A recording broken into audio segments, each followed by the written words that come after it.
Celtic fans may have been the ones that threw the balls onto the pitch, but it was the Dundee players who put the balls into the back of the net. Dundee 2, Celtic 0, and Hearts are now sitting 5 points clear at the top of the Scottish Premiership. And Rangers have a brand new manager who's not very brand new because he already turned down the job a week ago. Welcome back, guys, to Fog Football for your Spfl review show. Lots to talk about, especially via the top flight of Scotland. So probably not going to spend too much time in the lower leagues. But as always, that's where we start. Nothing major happening in League 2 this weekend, though. So yeah, let's get into Anna Athletic 1, Stirling Albion 1, Dumbarton 1, Spartans 2. Big win for the Spartans there. East Kilbride 3, Elgin City 0, Edinburgh City 1, Stranraer 3, which means the boys in Stranraer will need to make an appearance. I think Clay Morrow's just getting put on the thumbnail. I don't have it in me. That's lazy as fuck. No, you know what? See if Kevin Telwell actually appointed someone decent, I might have put it in. And the last game in League 2 was a 0-0 draw between Forfar Athletic and Clyde. So that is your results from this weekend's League 2. Spartans lead the way. Massive win for Stranraer. East Kilbride in second, then Clyde, Stirling Albion. And as we go further down the table, yeah, you can see that was a big win for Stranraer. Edinburgh City now still stuck on 0 points. They'll be alright, it's just going to take them a bit longer to recover. Well, they'd be sitting third without a points deduction, wouldn't they? So yeah, you can't really complain with that, but Spartans looking good for the title. I think everyone just assumed East Kilbride would run away with this league. I think I actually predicted the Spartans. I can't remember who I predicted. I remember with our predictions. It might have been Edinburgh City, and I didn't know they had a 15-point deduction, though. It could have been that. It could have been, but half our predictions weren't even in the leagues. It was a bit of a mess at the start of the season, but either or, Edinburgh City, they'll stay up. They're too good not. I predicted one of the Edinburgh clubs to win this league. And I didn't predict an Edinburgh club to win the Scottish Premiership, but here. Yeah, you do. It's looking. Well, I might. Anyway, let's get into League 1. Peterhead 3, Queen of the South 0. Anna Athletic 1, East Fife 1, Cove Rangers 0, Stenhousemuir 1, Inverness 2, Kelty Hearts 2. Inverness being held at home. Hasn't happened a lot recently, and Montrose 0, Hamilton Academical 4. Lee Kildare. Yeah, what a legend. I went with Hamilton in this game. You were like, nah. Well, there you go. I always dream of a team of Lee Kildare. Well, Lee Kildare is doing no bad at Hamilton, and he got the last goal as well. And that means that Hamilton now sit top of the table.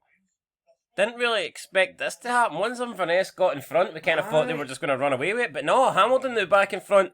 3 points clear. Stenhousemuir also on 20 points. They're 3 points clear of Inverness as well. Then you've got Inverness, Alloa, Peterhead, East Fife, Queen of the South, who are struggling at the moment. I think people expect the Queen of the South to be up there challenging, and they find themselves sitting in 7th place. Then you've got Montrose, Kelty Hearts, and Cove Rangers. Not looking good for Cove Rangers. Never really looks good for any team with the name Rangers in it. But yeah, I just don't really see Cove Rangers doing anything other than playing League 2 football next season. Yeah, without a win in 10. Is it going to get any better? There's nothing to suggest so. So we'll move on to the Championship, baby. And that, I predicted that. Wasn't I bang on the money? Aye, you did, aye. 3-1. I literally said 3-1. No bad. It's like the only prediction you've ever gotten right, but yeah. Fair play to you. Arbroath 3, St Johnstone 1, and I think that's exactly what this Championship needed to breathe a bit of life into it. I also predicted that. Ayr United 2, Greenock Morton 1. Well, I think I went 3-1, but either way, it was a win for Ayr United. They break Greenock Morton's impressive collection of draws, so aye, there you go. But honestly, they've done well. They've done well as Scott Brown's team, because they started the season pretty poorly, but they've bounced back. I think that's 4 wins in the last 5. Partick Thistle 1, Ross County 0. Another great win for Mark Wilson. Big Mark Wilson. Mark Wilson. That's the one. Mark Wilson, Mark Wilson. Not a good result though for Tony Docherty and his team, and they are struggling big time. They're a mess. I can't believe that Ross County have got a manager, an assistant manager, and a squad of that calibre, and they're that shite. Yeah, they've got Tony Docherty. They've got the guy that deserved to win the Manager of the Year over Steven Gerrard, and they're both struggling. I mean, at this point, this season's a write-off for Ross County. I mean, as weeks go by, it's unlikely they're even going to get a playoff spot at this point.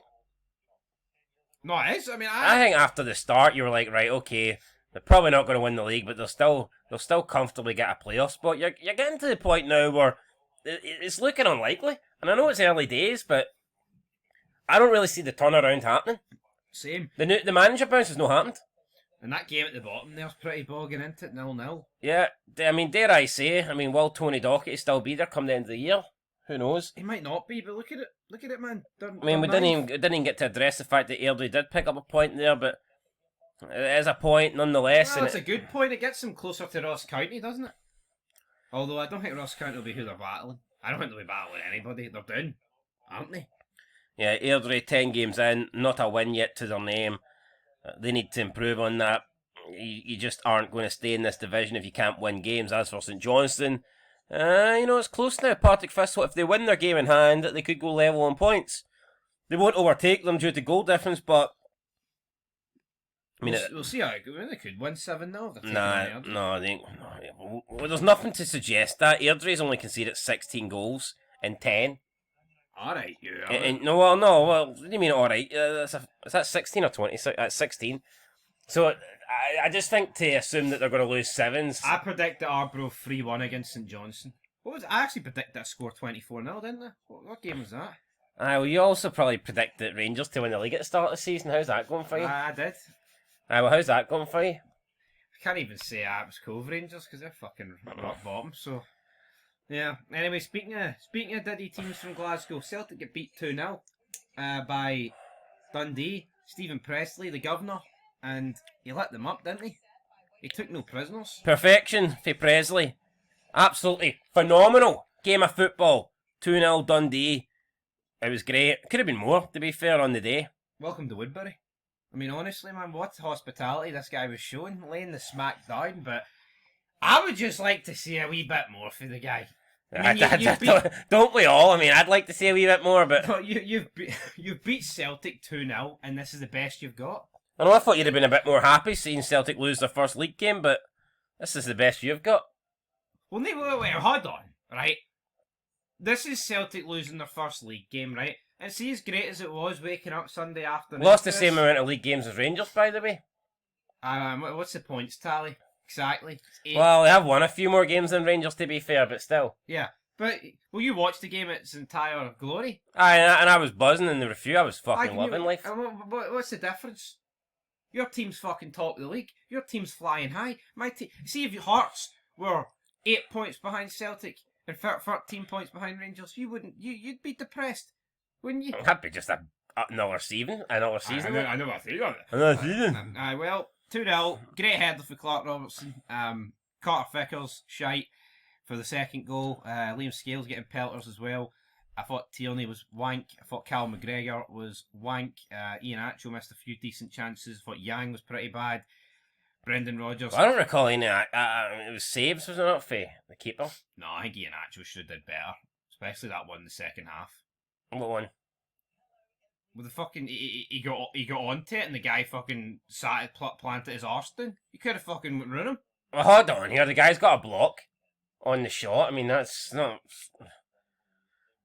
mental that you're going to blame any action for that. That's good defending. Big Brian Graham. Or Luke Graham, whatever he's called. Brian Graham plays for Falkirk, my man, alright? Well, it's a generic name. It's very possible that he could have been called Brian, but so Stephen Smith, alright? But I had to get buried on that one. I correct myself, right? It's Luke Graham. Either what, it's Honda Civic City, baby, and Brendan Rodgers is a greeting wee bastard. He just needs to actually take some accountability. Do you see the meme of Stephen Presley passing Brendan Rodgers on the inside lane on his wee bicycle while Brendan Rodgers was driving a Honda Civic? No, that's pretty good. Stephen was that a video? No, it's just a wee... Was a wee Ferrari logo on the scooter? Nah, unfortunately not, no. No, I was listening to Super Scoreboard, and Jim Duffy, who's pretty boring by the way, was on about how Brendan Rodgers always takes responsibility, and Marvin Bartley was like, yeah. And then as soon as they said that, it cut his post-match interview talking about Honda Civics and Ferraris, and then they just completely glossed over him taking responsibility. I think Brendan Rodgers doesn't take responsibility. You don't know why? Because he hasn't needed to. Things have been relatively positive in all his years at Celtic. I think this year we're beginning to see him crumble. To me, Super Scoreboard, I think, needs to do away with managers. Because or people that are currently it's like in managers union, or people that are currently in the game, because they do feel they're very reluctant to criticise. Yeah, and it's pathetic. You see, like, I don't want to see anyone lose their I think job. when you see like Yuki Evans and Gordon Dalziel, they're more likely to win. Aye. Or Hannah, they're more likely to criticise managers. I think when you've got people that are actually working in the game, they tend to sit in the fence a lot. Yeah, it's almost like this gentleman's agreement kind of thing. No, it's embarrassing. It's the same with Martin. It's like, I don't want to see anyone lose their job. It's like, well, hold on here. If you're a Rangers fan, you're a Rangers pundit, and even if you're a Rangers pundit that's in the game, if you want your club to fucking succeed, you need Martin to lose his job. That's just the fucking reality. And it's the same with Celtic. If you say Simon Donnelly, right? He does Celtic TV, maybe a bit different, but say you're a Celtic fan that does Super Scoreboard, but you're still in the game. If you want Celtic to win the league this year and do better, and you feel like the only way for that to happen is to sack Brendan Rodgers, and shouldn't you be an advocate of him losing his job? Well, here, Simon Donnelly's a good example. He's never going to come on and bash Brendan Rodgers. No. He's never going to come on and be overly negative or critical of Brendan Rodgers. No. And even if he did, we'd forget about it because he's a boring bastard and nothing would stick in the memory. Like, he has to be the most monotone guy I've ever, well, I was going to say never met him, but ever heard. Ever listened to? Yeah, no. Anytime if you could like duplicate Simon Donnelly, and he was like the two hosts on, I don't think I'd ever watch Super Scoreboard again. See the fact that if it was him Monday to Friday, just a double of him. See the fact that I'd give it a hard pass. See the fact that he's on Celtic TV. That tells me that every other former Celtic fan turned in the job, and he must have just been the last guy. Honestly, you'd be better with AI or something. Celtic fan TV should be paying us to watch their product if he's the guy that's hosting it or commentating on it. Anyway, he's a boring bastard. But hey, well, he could have commented on this. He could have done the commentary in this game, and I'm sure it would have been delightful to listen to because Dundee 2, Celtic 0. Big problems for Celtic. Brendan Rodgers, I asked the question the other day, could he be getting sacked? Yeah, I think Brendan Rodgers would take getting sacked. Because he'll get the rest of his money, and he'll get to move back down south, and he won't have the fans like jumping on his back and saying, "Oh, you left us again." It's weird though. Do you not feel like if he got although I mean, that would affect his chances, I believe, of a big job if he gets sacked for Celtic. If he got sacked, it would almost taint his entire Celtic career and legacy, and people would be like, "Well, that's a wee bit too much." Is it? Look what happened to Lennon. I mean, Lennon had won a lot at Celtic, but everyone just remembers the COVID season. If Rodgers got sacked for Celtic and Hearts did the unthinkable and won the league, I feel like everything that Rodgers did beforehand would be just forgotten. Yeah, that's true. Nobody really remembers the good stuff and the achievements that Lennon had at Celtic. Lennon, a lot of memorable games, a lot like Europe as well. Yeah, some big results in Europe, but the only thing Lennon really gets remembered for is handing Rangers helping Rangers get titled. It's like 55. any job, you're only as good as your last favour. And some friendships are like that, and it turns out some managers are like that. Honestly, I think that's what could happen to him, but I don't think he'll get sacked. We've seen how long it took them to sack Lennon in the COVID year, and I don't think Celtic are going to be going like 20 points behind anybody. Ange Postecoglou's looking a job. He is looking a job, but Stephen Pressley, we all thought he was going to do the job in this game. Turns out he did the great job. Yeah, so I mean, a lot of people had him winning the sack race. A lot of people had him being gone.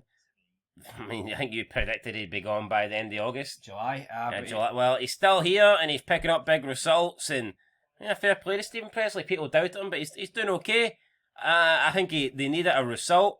Not many people predicted they'd get it here. I actually went 1-0 in the preview before changing the 3-0 Celtic, but I'm going to stick with the original prediction. Still got it wrong though, didn't you? Yeah, I don't care. The scoreline is all about the result. Anyway, moving on. Speaking of results and scorelines, Kelly 0, Hearts 3. That's fantastic. Braga looks like the best player in the league right now. Hearts are the best team in the league right now. I mean, I think Hearts have probably got the best defence in the league right now. I mean, honestly, Halkett, Finlay. Yeah, not only the good defensively, but they give you threats. What about the record signing? Was he back? No, he So didn't there play. you go. I mean, Hearts have still got that to look forward to. I think it's a guy they've spent a lot of money on that could actually be good. Imagine that. I believe it's 4 clean sheets in a row. Yeah. Now people do say, well, Hearts need that. Hearts defensively aren't great. That's a lot of shit. I mean, we've conceded 6 goals, I believe, but half of them were against Motherwell in the one match. Yeah. And people are not taking that into consideration. I think 2 were against Dundee United. Aye, they were in that 3-2 game. So, no, I mean, there was a caller on scoreboard saying, the league's going to be decided on who can fix their issues in January the most. Can Hearts fix their defensive issues, or will Celtic fix their attacking issues? I don't think Hearts have defensive issues. I think it's just... People need to have realistic expectations of where a Hearts defence should be. You know, see conceding the amount of goals the Hearts have done so far this season, it's a good number. I mean, I don't see how you can expect them to do much better. 6 and 8's great, but like I said, there's also that Motherwell game that's taken up half. Yeah, and it counts. I get that, but still, it's like you take that away, and they've only conceded 3. So I just Shalot's came in and he's got 4 clean sheets. He set a record. No Hearts goalkeepers ever came in and kept 4 clean sheets in his first 4 games for the club. So I'm not seeing this defensive vulnerability for Hearts. I just don't see it. I think the key thing. No Europe, no League Cup, simply just league games. No injuries, really. Yeah, go back to the keeper. I don't even think he's been that good. Honestly, I think that Hearts defensively have been really solid. Yep. I think that Sander Clark or Craig Gordon could have had the clean sheets in the last 4 games. It just so happens that he's been picked. I mean, what did he really do at Rangers? That was his first game. That's when it first started. Did he have to make any spectacular... Actually, in my opinion, he looked a bit shaky for the corner that Rangers actually equalised with, and then it obviously got ruled out. So, yeah, I'm not here to bash the guy, but I don't think that the clean sheets that we've kept are really... What percentage do you think Hearts have got to win the league? I'd say about 20, 25, 30, something like that. What if they beat Celtic? Yeah, then it probably goes up to about 45. That's an insane percentage, isn't it? Isn't it? It's a lot higher than my percentage of Rangers, I'll tell you that for free. Anyway, moving on. Hibs 4, Livy 0. Marvin Bartley was greeting about this game. What happened? I don't know why he's greeting. His team won 4-0, so... His team won 4-0? He's a Hibs fan. Aye, but he's fucking assistant manager. I know, but... but he was greeting about one of the decisions. Well, I'm sure he wouldn't take it that bad. He probably didn't lose any sleep. Anyway, Hibs, this is what you would... I mean, I'm kind of surprised they won 4-0, but if you asked us what would the scoreline have been in this game in August, you probably would have predicted something like this, so they went and done it. Motherwell 1, Falkirk 2. Right. It's all well, playing well, but you need to pick up the points, and losing at home to Falkirk is shite, isn't it? It's no good enough. I mean, even if Scott Arfield, Mr. Saturday Night, rocks up on a Saturday, I mean, you need to be. Motherwell only 1 win so far after playing such good football. Nothing to show for it. 2 defeats in a row, and that's how the pressure can mount. And I believe they're sitting, 10th in the table? Yo, they're playing good football, right, and no one can take that away from them, but see, at the end of the day, you need to cut out the mistakes. Yeah. Absolutely, and who's to say that... I mean, we could be a couple more games away from Motherwell dropping even further in the table, and at what point does this manager come under criticism? I get it. Pisses me off, though. Football's good, but you need results to go with it. See this, you play good football. I know you need to take risks, right? But why do they never take risks at the front end of the pitch? Why do you need to pass out for the back? The back should be simple, and taking risks should be up the front end. I just don't understand that. Sir Alex Ferguson said that, man. It's like, you never take risks. And only in the final third. Aye. And it's like, well, that's it, man. But now it's the opposite. We see them pass out for the back in their own 6-yard box, and then they get forward in the wings. We'll cut back. We won't shoot. We won't do that. Right. Rangers 2, Dundee United 2. What is there really to say about this? First half was alright. Second half was more of the same. But 45 minutes isn't going to win you a game of football, especially when you only take a 1-0 lead into the second half. Great goals for Dundee United. They probably should have won. Tavernier with a late goal. It's just brutal, folks. It's absolutely brutal what's going on at the minute with Rangers. I don't know what to say. I can't believe Danny Roll's been appointed. I'm not saying Stevie Smith would have been great to have in charge for Brand, but I expect it much more. And at this point, it's like, how can this season get worse? People, I mean, you hear pundits talk about, title fight. Honestly, man, I think Rangers would be lucky to get third the way they are playing right now. Yeah, it's you're not overly convinced that they're going to do it. You look at the rest of the teams, right? Hibs, I think Hibs have been very mediocre.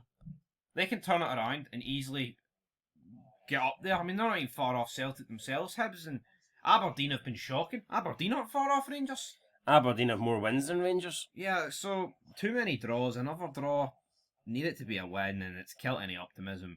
And then fucking hell, 2 red cards. Stephen Robinson gets sent off by Lazetic in the 96th minute. Aberdeen winning 1-0, and that just shows your season can go from absolutely horrific to good. And see if Aberdeen can pick up wins. What's the excuse for Rangers not to pick up wins? Yeah, big win for Aberdeen, last kick of the game, essentially getting them over the line. St Mirren had scored earlier and it got ruled out. Stephen Robinson wasn't too happy about that. He was even less happy at the end when he got sent off. And yeah, you look at Aberdeen, back-to-back wins now, and all of a sudden it's looking like Jimmy Thielen's no longer under pressure. Nope. And we look at the league table. Aberdeen sit 10th, 11th, sorry, and obviously one win could take you well into the top 6.